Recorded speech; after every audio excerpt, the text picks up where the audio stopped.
Samantala, sa ibang balita, nagpositibo po sa red tide toxin po ang baybayin po ng Bolinao at Andang.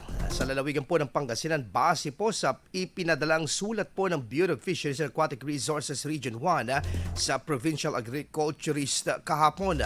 Base po umano ito sa ginawang pagsusuri sa mga nakolektang sample ng lamang dagat, partikular na mga shellfish na kinuha mula sa mga nabanggit na lugar.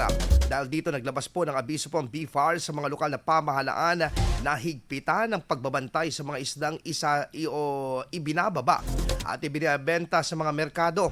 Inatasan po mga market inspectors, quarantine officers at mga administrator po sa siguraduhin may dalang auxiliary invoice o local transport permit mula po sa BFAR ang mga binibentang mga nagbebenta ng isda at produktong dagat, lalo na ang mga shellfish.